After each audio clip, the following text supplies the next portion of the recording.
It's a beautiful day, feeling the sunshine on my face. It's a beautiful day.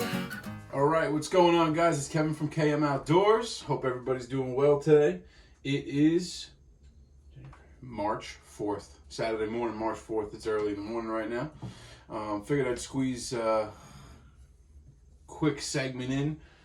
Gonna do a little bit of telling you guys about myself. Kind of jumped into this channel right in the middle of hunting season or right before hunting season started, and I haven't gotten much information on me out there, so I figured I'd provide you with that today. I do have some questions some people sent in on between my Instagram and YouTube and Facebook and stuff. On one of my previous videos, I had said if you have any questions, feel free to ask, and I did get a bunch of questions. So instead of rattle them off as soon as I got them, I figured I'd group them all together and do a video like this. So, but just to start, guys, obviously my name is Kevin. I'm from Long Island, New York, in the United States, because YouTube has notified me that I have subscribers from out of the United States. So just for them, that's where I'm located. And this is an outdoors channel. I'll be doing all things outdoors.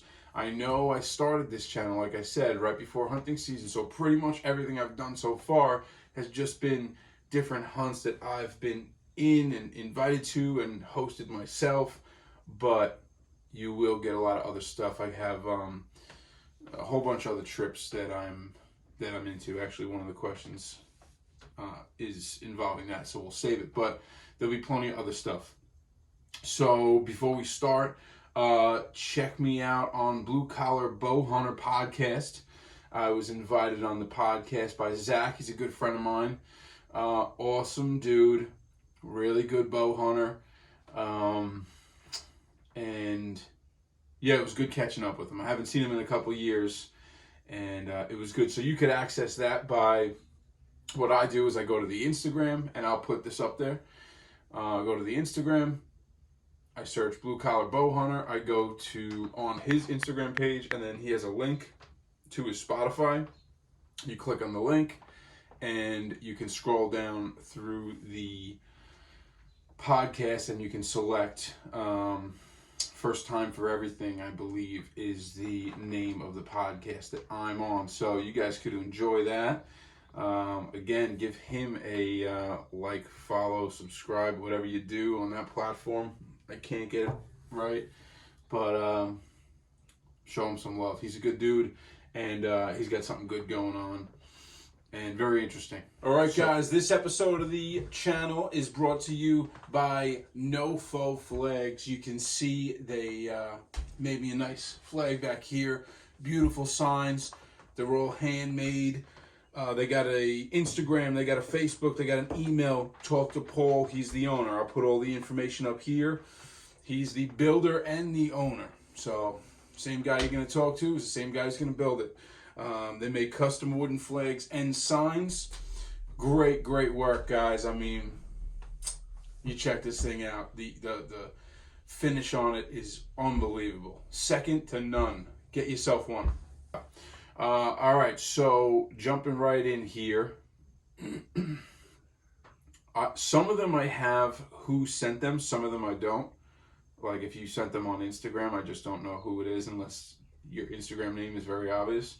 So this one I do have through email, and gentleman asks, do you hunt everything? So I don't know this guy's name, by the way, but do you hunt everything? I hunt whatever I can use, eat, or needs to be hunted, right? So there's certain animals that need to be hunted, say, for example,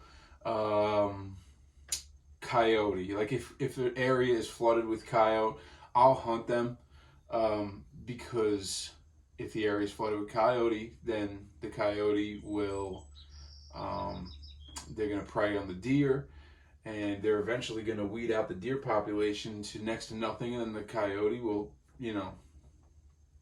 they will start starving themselves. So if you don't maintain that balance, and they don't just eat coyote, it's rabbit, a whole bunch of different things, but they will pound one area so much that the food source can't keep up with the population of the herd or the pack or whatever animal you're dealing with. So yes, I will do that. I've never ate coyote, but I'm open to eat anything that is harvested and give it a shot. So yes, I guess I would hunt. I would hunt anything. I wouldn't say yes, I do hunt everything. I would say, like I said, I'll hunt what needs to be hunted. But technically, no, I wouldn't hunt everything, because if there's something that is to be hunted and doesn't need to be killed, I wouldn't hunt it. So that's kind of the answer to that question. This guy is John from Missouri. I don't think I could say last names on here.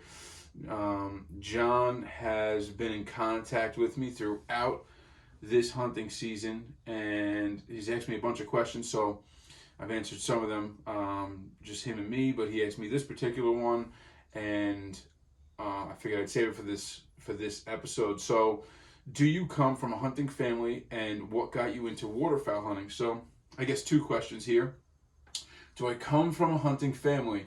I would say that I don't come from a hunting family. My father was into hunting recreationally as I was a kid. He probably went on 1 or 2 whitetail hunts a year with some guys that he worked with. So my family wasn't against it by any means. I remember eating venison when I was a kid, but my father wasn't an avid hunter, I wouldn't say. So I think that explains that. I wouldn't say it's not a hunting family, and I wouldn't say it is a hunting family. Today, my brother, I have one brother, and my brother's not into hunting at all. My father's not into hunting at all anymore, so he just whitetail hunted when I was a kid, kind of maybe got my interest sparked, if anything. And if not, what got you into waterfowl hunting? So nobody in my family did any type of waterfowl hunting. What got me into waterfowl hunting was I got into deer hunting. So I guess let's just rewind this a little bit. Now, I got into hunting. What kickstarted my hunting career was back when I started dating my wife, and it was like 2013-ish, somewhere around there. And I started dating her. Her family was into hunting, and they had taken me up rifle hunting, right? They motivated me to get my license and all that, took me rifle hunting. I liked it a lot. I enjoyed it, and I didn't shoot anything. I seen a couple of doe in the woods, but I didn't have a doe tag. But I enjoyed it a lot. I enjoyed being in the woods. I enjoyed the tranquility of sitting up there in the stand. I enjoyed the stalk of the animal, paying attention to tracks and droppings and stuff. So that kind of really got my gears going on hunting. Now from there, I started talking to some people, and I realized that Long Island, where I'm from, is only, for the most part, bow hunting. So I started talking to some bow guys, and I started talking to Zach, who I was just on the podcast.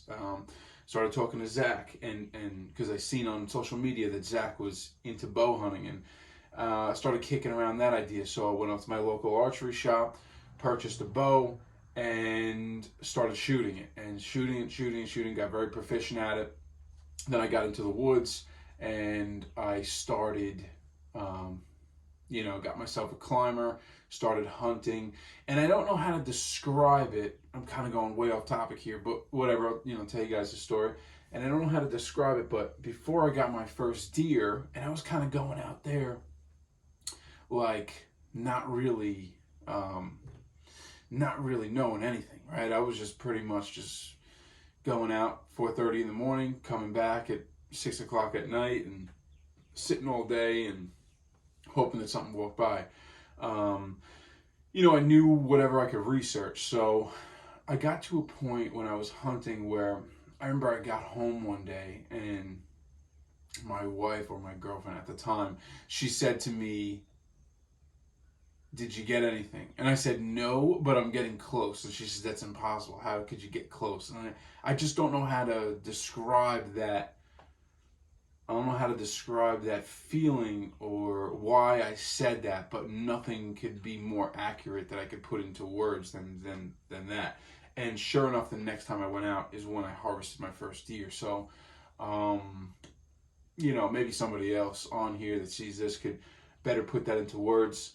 But so I started shooting deer, and I started bow hunting with some other guys. And what we would do is we would go to a property and kind of split up. Maybe it was either two of us or maybe three of us, and we'd split up on the property, and and kind of, we wouldn't drive deer or anything, but we'd sit in our stands, and if something was headed one way, we knew where a guy was sitting, you'd shoot him a text or whatever, and we'd hunt the property. So those guys ended up being waterfowl hunters. So toward the end of the season, in that particular season, I can't remember what year that was, but in that particular season, the antlers were dropping on all the bucks very early. I want to say it was around Christmas time that people were starting to find sheds in the woods. So my buddies that I had been bow hunting with said, "Forget about deer hunting this year. We're going to just finish the season with waterfowl hunting." And they were going waterfowl hunting every weekend, and I was still bow hunting.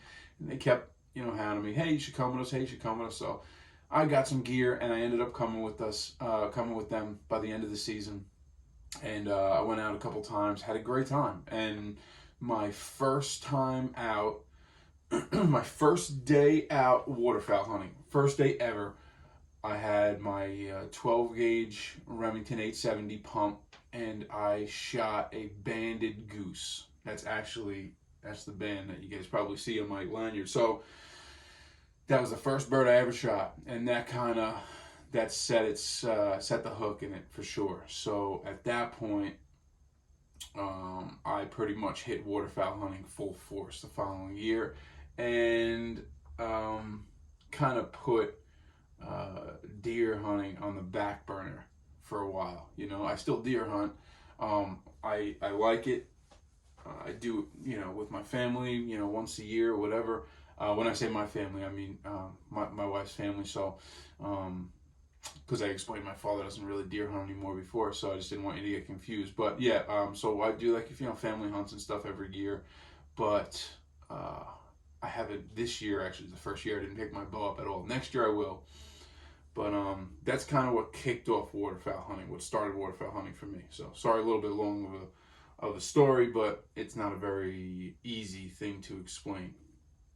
So the next question is, do you have any other hobbies? Which is great. I kind of I got 30 questions, and I narrowed it down to 6 here. So I figured it's the 6 that I would like to explain to you guys. Do I have any hobbies? Yes, I do. I like staying busy all year long.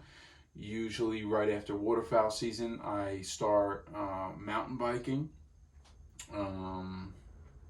There's a lot of mountain bike opportunities here on the island. They're not great because it's pretty flat here, but nonetheless, you get out, you get some exercise, and it's a good time.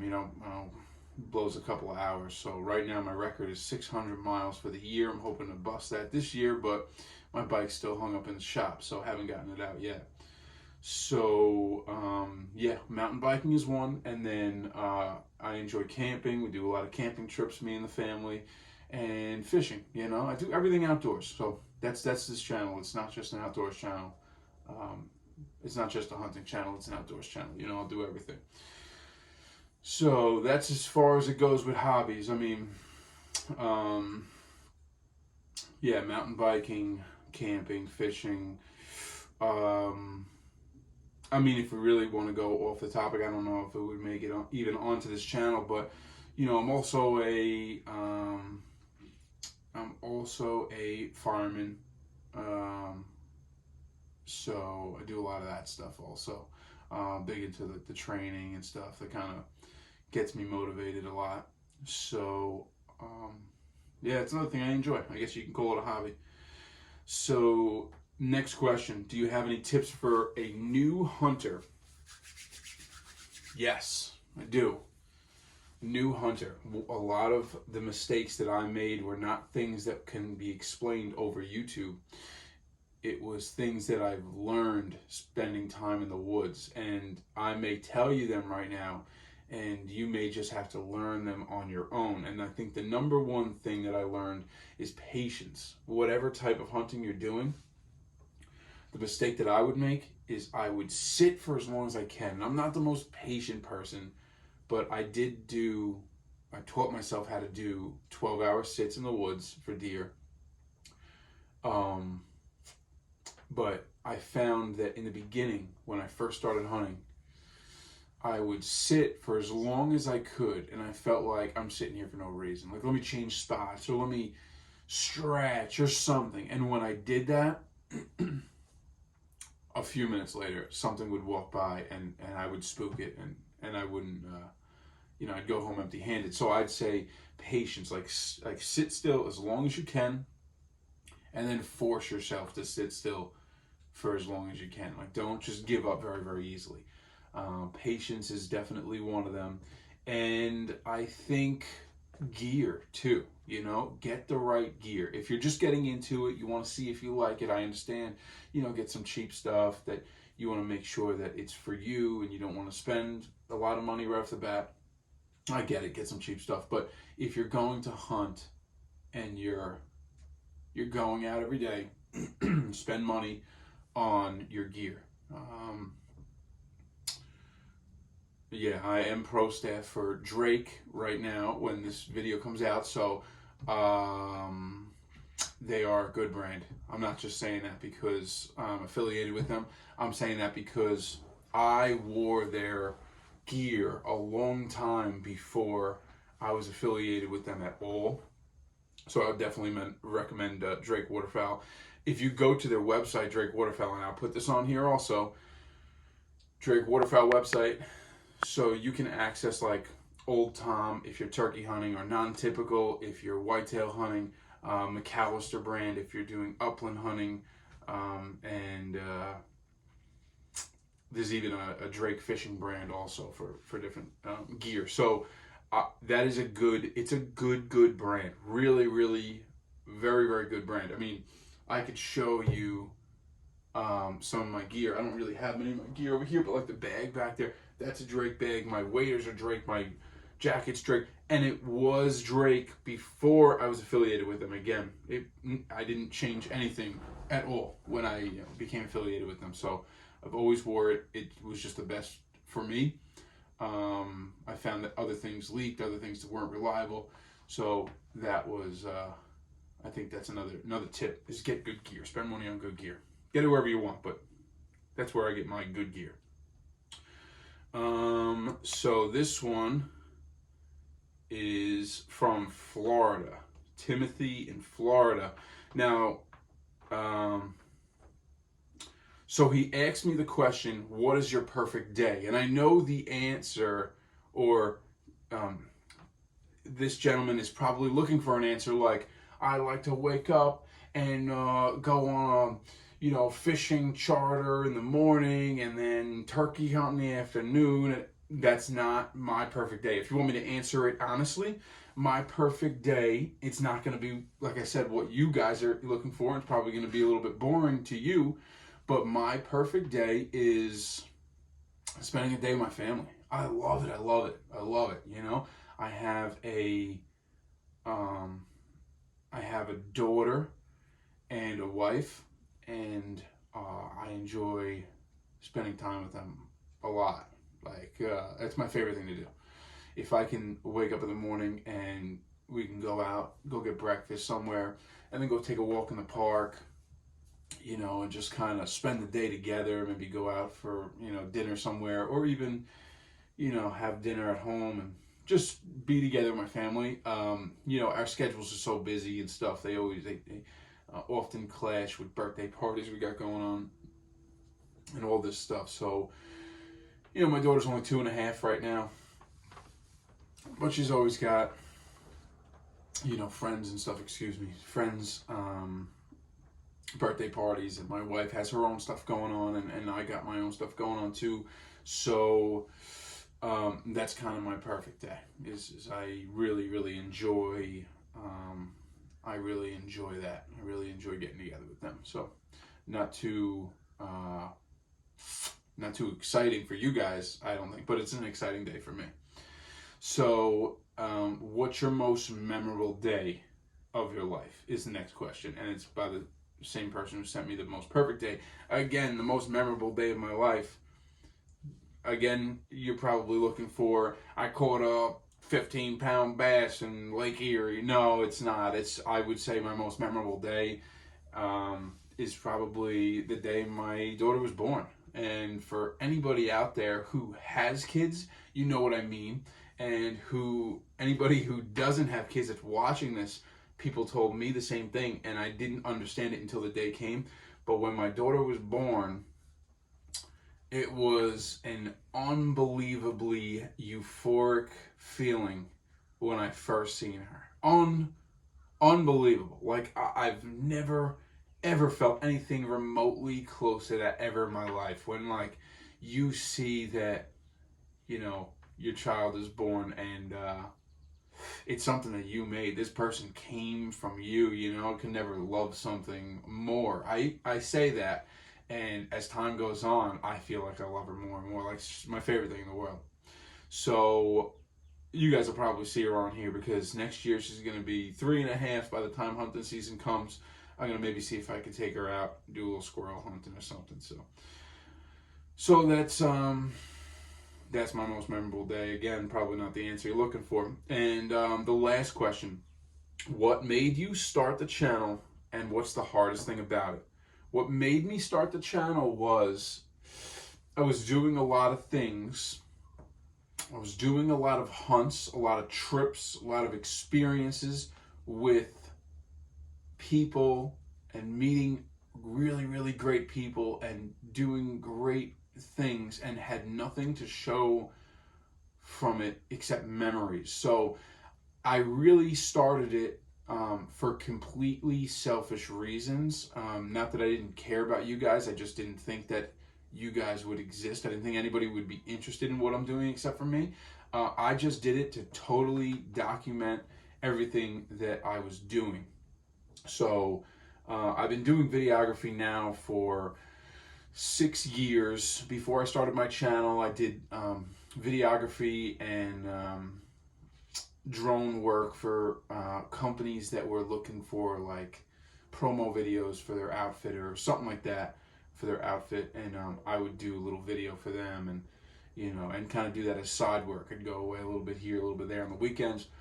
But I decided last summer that I'm not doing that anymore. I want to do this all for myself. I have those videos and I could watch them myself, but I couldn't show them to anybody else on, like, a platform, like any platform, you know, because I didn't have the rights to them. When I worked for somebody, we would have a contract and they would have the rights. I don't even think I could say their name on here, so I might have to edit that out. But but yeah, so I decided I'm going to do it for myself. So I felt like I did a lot of cool, interesting things that I wanted to talk about and share, you know, not share, but I wanted to document them so I could look back on them. And maybe one day I could look back on my daughter on them and be like, you know, things that I forgot I did. I could say, well, let's watch this video real quick. I could show you, you know, I went on whatever it is, you know, an upland hunt, and this is how we did, and whatever. And maybe that would spark some interest in her.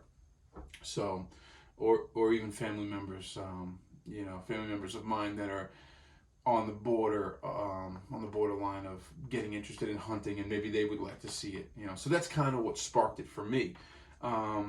What it turned into was I started posting these videos, and thanks to you guys, so let me just take a drink here.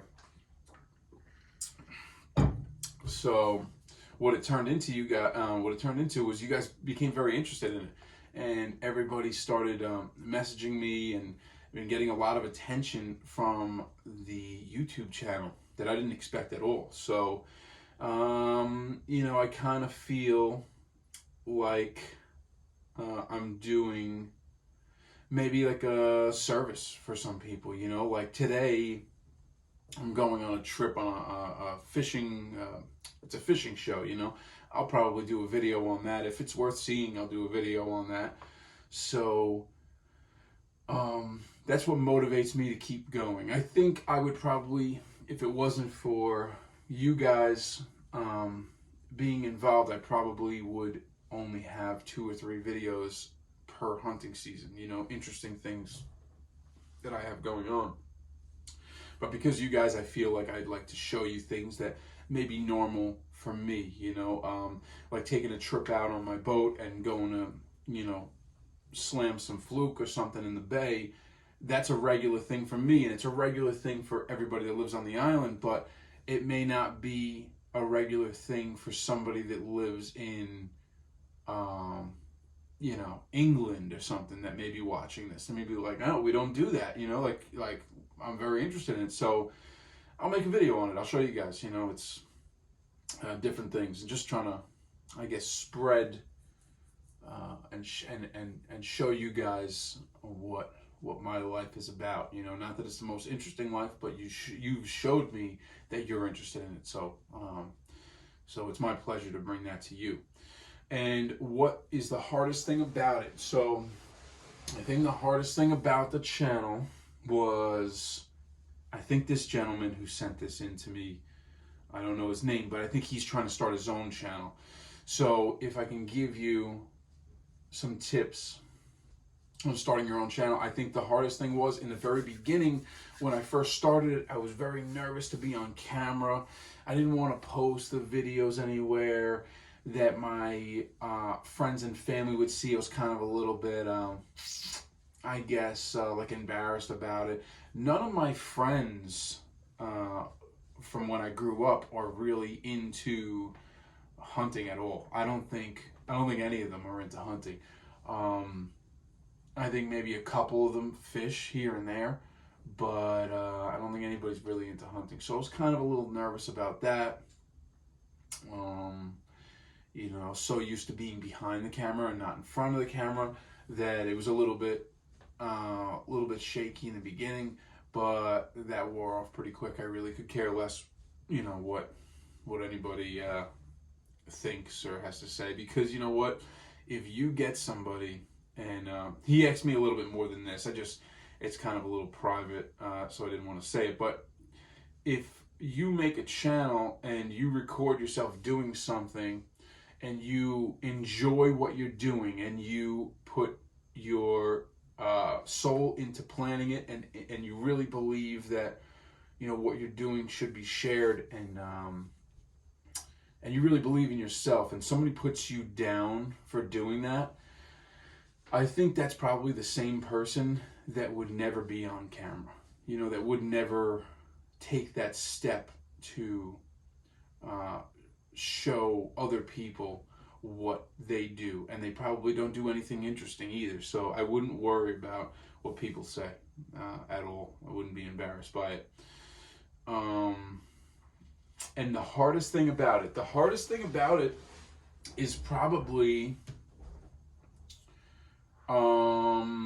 it's a difficult thing to say because you're looking for one specific thing, but you go on trips, say it's a fishing trip or a hunting trip or stuff like that, you want to be hands-on, like when the deer comes in or the flock comes in, you want to hunt. You came out there to hunt. And sometimes with doing this channel, I need to sit back and videotape who I'm with, harvesting animals or catching fish or something like that.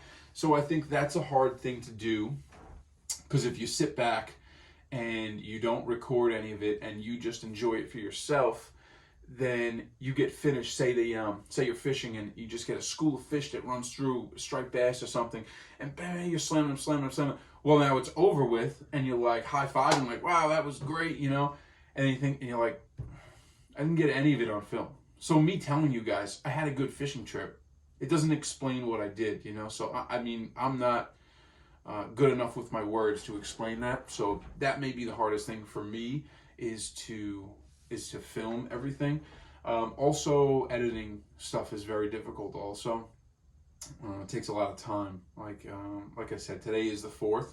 I may not get this video out to you guys today. It may be a couple of days. So yeah, that takes some time. But that's really it, guys. Like I said, there's plenty more questions here, but I think those are the most. They kind of held the most weight in as far as information goes. So, like I said, just took a little time to share who I am with you guys, and hopefully that information gets us a little bit closer, you know. So again, Blue Collar Bow Hunter, check that podcast out. I was on it last week. I think it was released yesterday, the 3rd. So check that out. And today I have just a little schedule of what's coming up. Today is the Ward Melville Fishing Show. I'm going to be going to that. I'll try to get you guys a video. If it's worth making a video for, I'll get you guys a video. On 3/10. Yeah, March 10th, Friday, March 10th, I have a chucker hunt that I'm going to do with my dog. So I'm going to come out with a video on that. And on March 25th, I have an overnight hunt up at the Catskill Pheasantry that I'll also be with my dog. So that's going to be a pheasant hunt. That'll be an exciting one. So stick around for that one. I also have the first week of May. I believe it's going to be like May 6th or May 7th. I'm going on a gator hunt down in Florida. So with my buddy Chase. So, yeah, stick around for that. A lot of good things coming. And then after that is fishing. You know, we're pretty much going to be in the heart of fishing season after that. So I'm definitely going to get you guys a striped bass video this summer. I'm definitely going to get you a fluke video this summer. And we'll see whatever else comes my way. All right, guys? Well, listen, you guys all have a great day. I got to run, but take care. Thank you all very much. Like, subscribe. Talk to you guys soon. I can feel the air, it's warm. Let's go for a long ride. The speakers are blaring a beautiful